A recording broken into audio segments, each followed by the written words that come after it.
Los huevos mencionados son cargados entonces por la serpiente de energía, son cargados de energía, o de otra manera podemos decir que el sol, Quetzalcóatl, los fecunda y entonces brotan a la superficie de la tierra en forma de fuego, y podemos decir que la tierra se prendió. Y como podemos observar este fuego, vemos que la tierra floreció. La flor representa el fuego, y si analizamos la palabra flor, encontramos las raíces xochitl, flor, xotla, fuego, chiwa, hacer, y la tele, que es la terminación básica del sustantivo.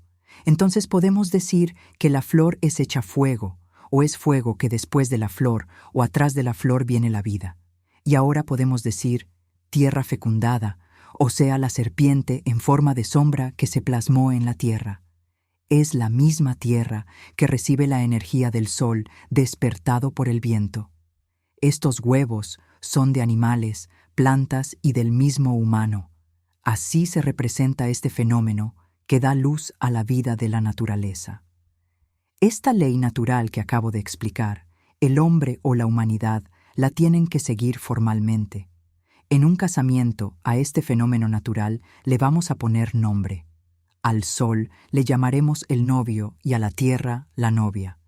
Esta pareja se une el 20 de marzo, día de bodas y al mismo tiempo luna de miel. En este día de bodas la tierra queda embarazada y a partir de esa fecha contamos 9 meses para la cultura occidental. 30 días por 9 meses es igual a 30, por 9 es igual a 270 días para que nazca el hijo del sol y la tierra. Para nuestra cultura es 10 lunas de 28 días. 28 por 10 es igual a 280 días.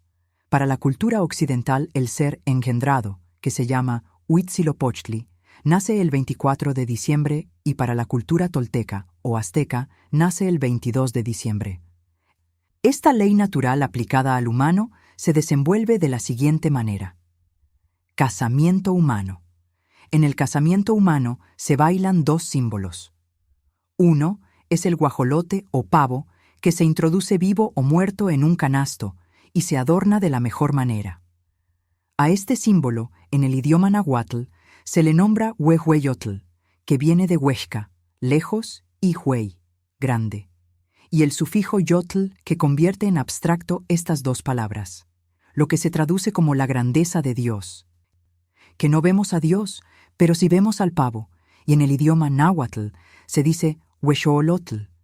Y si analizamos otra vez la palabra, encontramos ahora huelic, sabroso, y xoolotl, vicio o debilidad. Entonces aquí encontramos la dualidad, lo bueno de Dios y lo malo del hombre. Para nuestra cultura no existe el diablo, el mal es nacido de la humanidad. Por lo respetar las leyes naturales, que son nuestros dioses que no los conocemos, pero sí conocemos y vemos cómo se manifiestan en la naturaleza.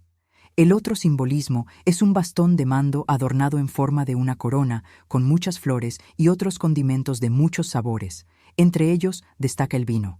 A este simbolismo se le llama Xochitopili, de Xochitl, flor, to, nuestro, pili, hijo, y se traduce como nuestro hijo en flor o en capullo. Y estos 2 jóvenes, el novio y la novia, siendo vírgenes o capullos que hacen posible verter la simiente o la energía, como el sol vertió su energía en el seno de la tierra. Así es como se lleva a cabo una ley natural aplicada al humano.